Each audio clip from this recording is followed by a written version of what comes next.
So I always appreciate the feedback that we get from listeners of the podcast. I think people are always really gracious with their praise. And when people do give constructive criticism, which isn't too often, but that is also really, really helpful. After we did our series on Jennifer Garvey Berger's Mind Traps at the end of 2023, Nate and I got a little feedback from about 3 or 4 listeners of the podcast, a little, constructive criticism. To sum it up, their feedback was this for us: guys, stick to the practical stuff, the things that are easy to implement. And they were kind of commenting around the Burger series, and they said, kind of that stuff around the brain, the mind traps. It's too complex. It's too hard to understand for us as coaches. Well, first off, I appreciate the feedback, and it definitely reminded Nate and I of our mission from day one of this podcast, which is to provide practical tools and strategies for coaches to build their culture and grow as leaders. And we're going to continue to work hard at providing that for all our listeners. And yet we are still going to work to challenge all of our listeners, because we know that understanding some basics of how our brain works, how it can work against us as leaders, and then developing the skills to overcome some of those obstacles or challenges is really, really important work. And on this podcast, we can give you outlines of how to run a team building event, or how to improve your end of the year team banquet, or strategies to work with parents more effectively, or better questions to ask your athletes. We can give you all those practical things. But if you fall victim as a leader to anxiety, to fear, if you're not committed to your own growth and development, if you do not develop the skills to notice, to be vulnerable, to be aware, to listen, to be curious, to love the people around you, if you do not develop those skills, then all these tools and tips to build a better culture, they will be ineffective. You will end up right back where you started at the start of the year, the second your team hits that losing streak, or your team faces some internal conflict or drama. We need to learn, we need to cultivate the skills necessary to lead in today's complexity. And that's what we're going to unpack with Jennifer Garvey Berger in the second part of our conversation today. If you haven't listened to part 1, be sure to go back and listen to that. I know you're going to get a lot out of today's episode. Welcome to the Coaching Culture Podcast, the podcast to help you grow as a leader and build a better culture. My name is JP Nerman, and I'm joined by my friend and co-host Nate Sanderson. Betsy Butterick sat out today's interview. In addition to this podcast, I'm the founder of TOC, which supports leaders and their teams to build extraordinary cultures through one-on-one coaching, consulting, online training, and speaking. You can learn more about TOC and subscribe to our newsletter at tocculture.com to get to the notes to this podcast and our top 10 articles and podcast episodes. You're using this word a lot, of complexity, and I'd love for you to unpack that for the listeners by what you mean by that.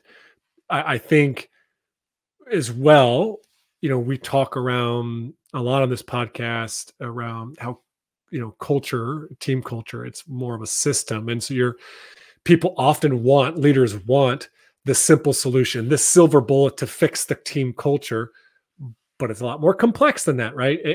And so I guess, yeah, can you speak to complexity as well as why looking for the silver bullet as a leader is probably not the way to go? Yeah. And of course, they're super related to each other, right? Complexity is a state, right, of the world, of a system where it is so enmeshed, where there are so many pieces, and those pieces are acting in ways that create patterns that you can't necessarily predict. So one of the features of complexity is that nobody can control it, that it's not predictable, and it's patterned, but the patterns don't repeat exactly.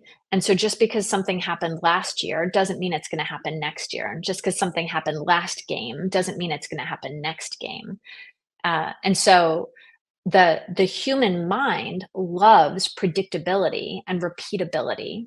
And the human mind is constantly telling us, oh, it's going to happen next.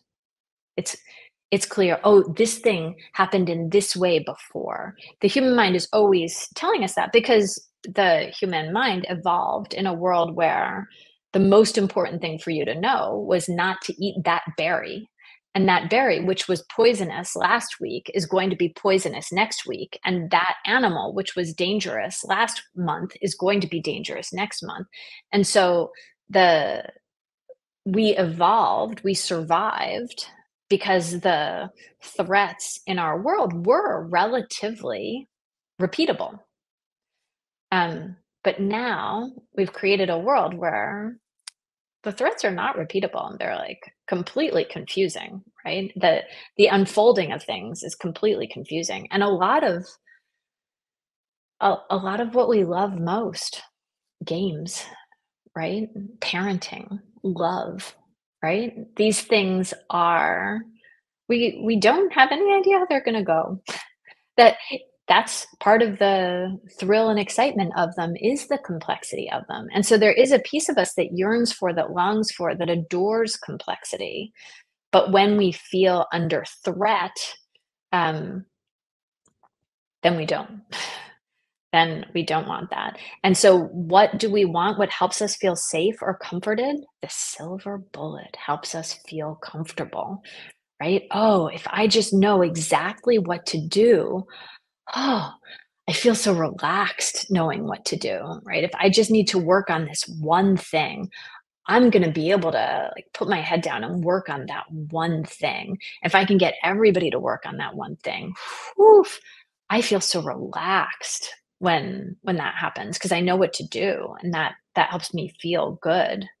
But in a complex system, choosing one thing to work on is almost always actually activates the system to make things around it worse in these perverse ways you can't see because you take your eye off of the thing, the many things that you maybe should be attending to, and you just focus in on this one thing. Another thing that makes me feel relaxed and comfortable is being in a place of agreement, and especially in sports. And this has been, again, reading and starting to look through kind of my experience, with this lens of I've always driven for 20 years toward agreement as though that's the end, right? Like my job in a team meeting is to convince the team that this is the right strategy. This is what happened in the game. This is what we're going to do moving forward. And it's really been an eye opener, to understand that agreement is not always the most productive way forward. In fact, it can short circuit groups in lots of different ways.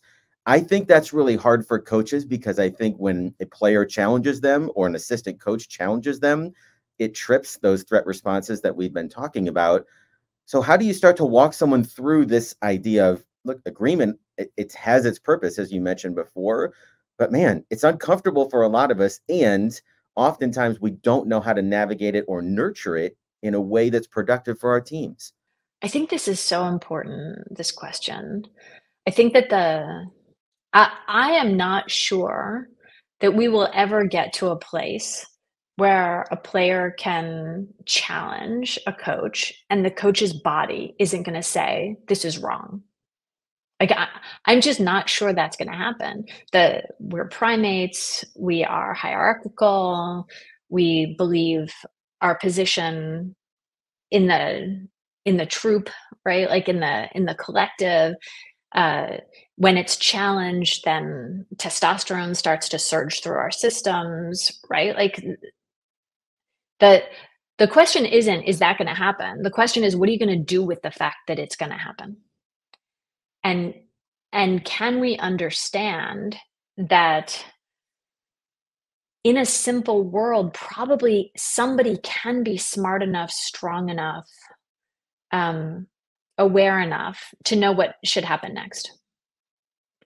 But in a complex world, like a game, a family, an organization, nobody can hold that anymore. And nobody can see out of enough parts of their head to have enough of a perspective on all the things that might be going on. Every view is partial.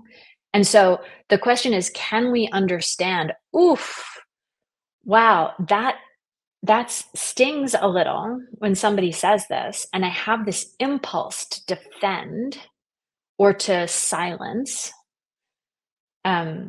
the other person, but that impulse itself is questionable. How can I use that impulse to drive into curiosity instead of drive into like the thing that silences diverse perspectives? In a simple world, diversity is a kind of nice to have. In a complex world, diverse perspectives are necessary. And being able to use them well is very tricky. This does not come for free. So much of what you've shared there and around complexity and working that space, just pulls up that quote from the book, which is, creating the conditions for good things to happen. Just for the record, this might embarrass you, but I front of my journal, I have like a list of principles and quotes. Some of them are from people like Jesus, or they're from Rudyard Kipling. And then there's this quote from Jennifer Garvey Berger: "Go create the conditions for good things to happen in your life." So just know that you're up with some really important people over the years. So wow, that is some serious company. Yeah, I just thought I'd share that with you because that just resonates with me so much around, the control mind trap, and just even just dealing with complexity is like we want the silver bullet, we want the solution, we want to know for certainty, and we want that sense of control out there. When just so much of what we do in leadership is a lot of little things that help to create the potential, the conditions for good things to emerge, right? Yeah, and when we start to think about that as our job, I think we can get less busy, because we don't need to see everything, do everything, know everything. What we're trying to do is unleash people. What we're trying to do is create the conditions for people to bring their best to us. That's what a great team is. A great team is a collection of humans that bring out each other's greatness. And so we can't do that for somebody else, but we can sure contribute to that. And that work is so life-giving. That work is so expansive because it challenges us to be also growing, shifting, changing, expanding. And so I think it's hard, but I think it's kind of gorgeous. And you use that word intentional a lot. It's something that we talk a lot about on this podcast, is intentionality, or being intentional as a leader. I know it's in maybe on your website on a mission statement or something like that for what your work is to help leaders to do that. I think that's important because we're not saying, well, hands up, can't do anything here. We're talking about actually being really, really intentional. So I guess just to start off with, like, what does intentionality mean to you in the space of leadership? Yeah, I think it is about this on purpose creating conditions, right? Uh, I think about all the things that people kind of hope would happen for a team, right? We hope people will trust each other. We hope they'll bring out their best. We hope that they'll um, optimize for the collective instead of optimizing for themselves in some way, right? There are just a whole bunch of hopes. Well, you could try and force that, punish people, reward particular individual behaviors, but then you got like this twisted, gnarly thing. Or you could try to create the conditions where that arises. But it means you have to pay attention to who are you being that creates the conditions for that to arise. I work with very senior leaders in very big organizations. They can't do their work through deep relationships with people because they lead 40,000, 50,000, 100,000 people. They don't know those people. They don't have time to build relationships with them. So what do they have? They actually have their being, right? They have how they walk through the world. They have how they respond to a question. They have, you know, how do they look when they're unsettled, right? What do they do next when something hard happens? That's what they have. And so working on ourselves on purpose intentionally helps us lead on purpose intentionally, because leadership is not simple. It is not automatic. It is a craft that we want to be getting better and better at all the time. To get better at something, you have to do it on purpose. And what does that inner work on themselves look like for a lot of those high level leaders that you are working with, right? What is it? Certain practices, disciplines, or I'm just curious there if you could share, just because I think that is something really important for our coaches that are listening here. It is so often the sports coach thinks all the work is external. How can I help the athletes be better here and there? They forget about developing their own mental skills, their own mental training, all those types of things to be able to show up and be who they want to be for their team. Yeah, we had when cultivating leadership was first formed, we noticed this phenomenon that we tended to be brought in by senior leaders to work with middle managers. Senior leaders were very often saying, if only my middle managers were different, then things would be so much better. And I said, okay, I'll help you with that. And the middle managers would say, like, look at those guys, right? Like, if those guys were creating the conditions in a different way, then we would show up in a different way. It's a system. It's a system. So I think the first thing to notice is, yes, you also have to be changing. All of us should be changing all the time.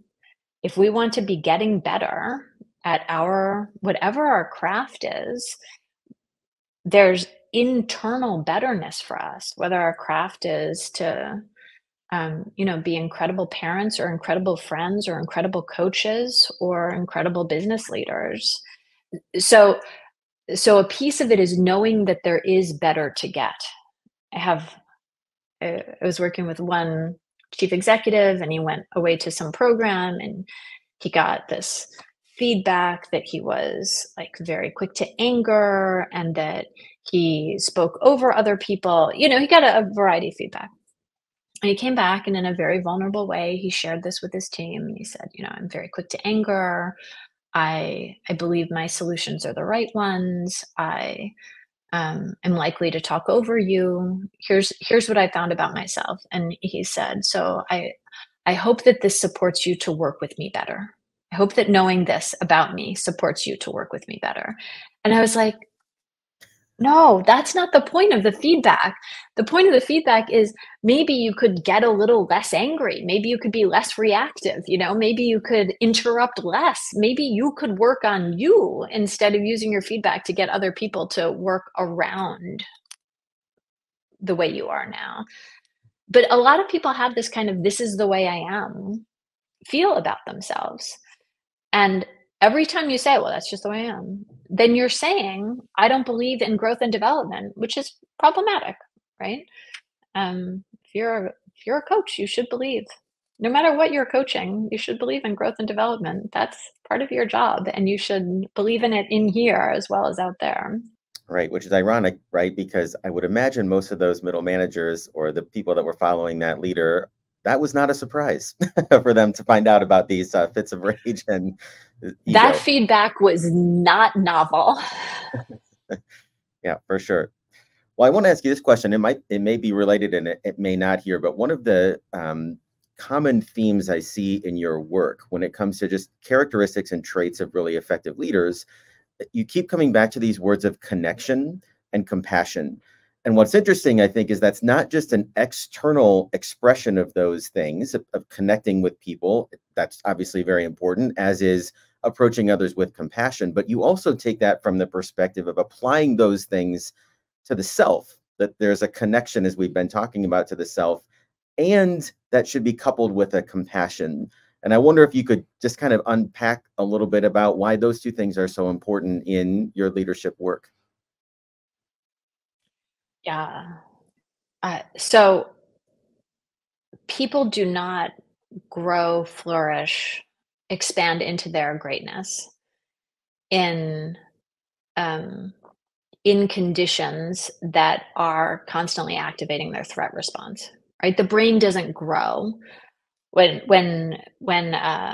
have cortisol or other kind of stress hormones coursing through the brain. The brain does not grow new connections. We literally can't learn, right? We can't make new connections.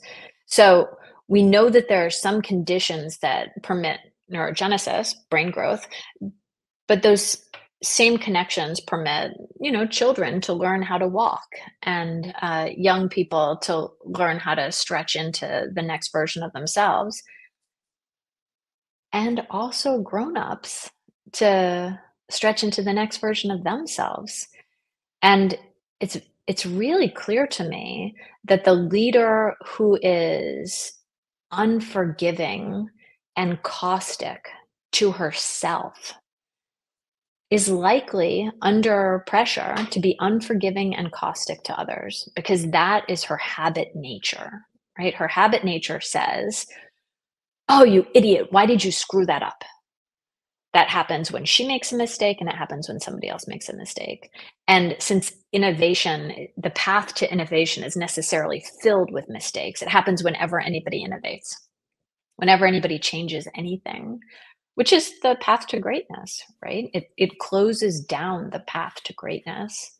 And so I think it is just mandatory for us all to be working on noticing that voice in ourselves. Generally, the cruelest voice is points in. But it also sometimes it points out in terms of blame and attacking. All of those voices create the conditions for people to be smaller, to be more anxious, to be less connected, to be less fulsome. And if what you care about is teaming, fear is incredibly motivating. Fear is the most motivating emotion. It makes us move faster, be stronger than any other emotion. Like, fear is awesome for a very, very short time. And if what you need is the next, 80 seconds, fear is very useful. If what you need is the next 8 years, fear is your enemy. Mm. There's two things I just have to unpack in there. One is to talk about this compassion, but also like the things you talk about, we're hard on ourselves, we're hard on others. I think that's oftentimes a leader's excuse as well. I'm even harder on myself than I am on my people, right? Like that becomes their excuse for being angry, using fear as this way of leading. And so much of what we're about on this podcast is helping leaders find better ways, moving beyond that, moving to a place that's more transformational in their coaching, their style, that's going to lead to lasting change, right? And the coach that yells, screams, uses physical conditioning, threats, blaming, shaming to get their athletes to do what they want them to do is not leading the way that's going to have sustaining change for the culture or for those individuals. I think you touched on that so beautifully. I'm thinking here as we're kind of coming to the end of our time, one thing I would just ask is, I know you're in the corporate space, and so I don't know how much you spend in the world of sports, but I guess if there's one thing that you could give all coaches in sports, even just all leaders out there, maybe it's the same thing. It's just what would be that skill that they'd have to really focus on developing, right? If you could almost just wave a wand and every coach had this certain skill, what would that skill be? So I haven't been a sports coach in a long time, and haven't been coached by others in a sporty way in a long time. The thing I say about leaders generally is listening and curiosity, which are, kind of a nested package. We listen much better when we're curious, and we're curious when we listen well.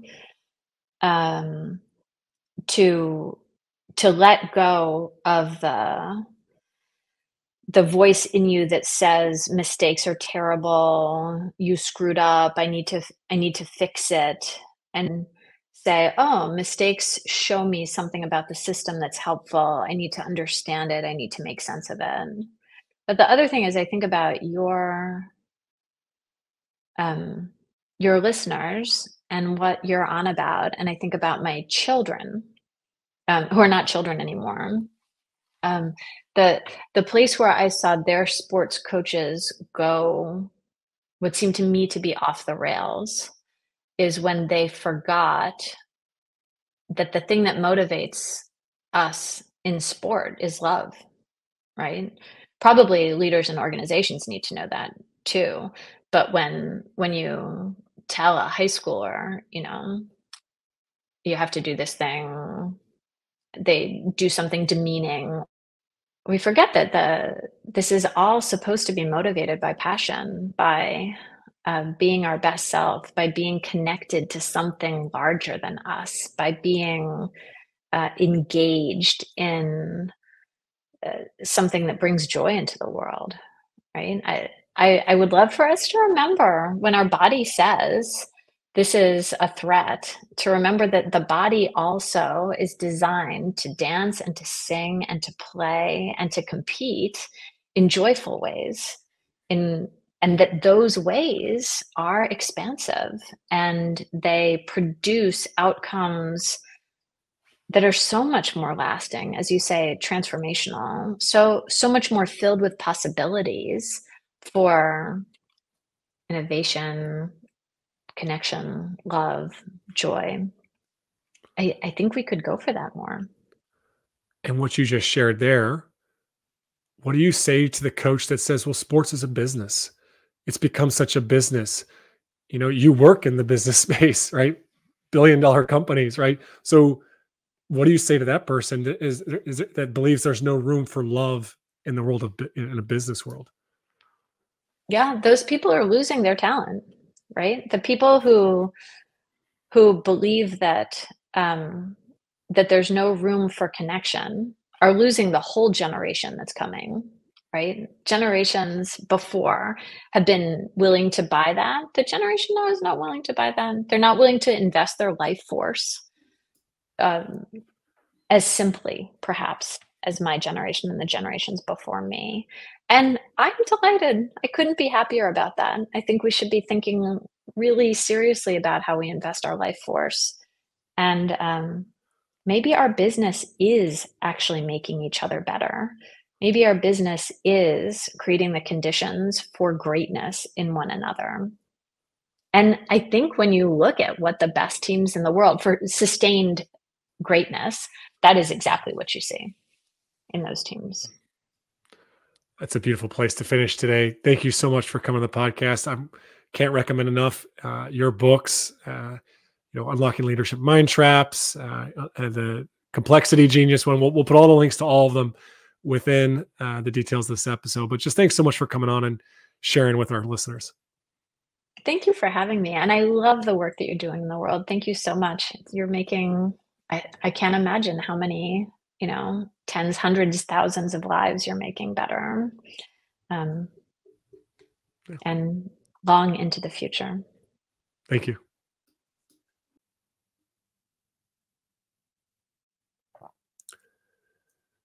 Okay, huge thank you for Jennifer.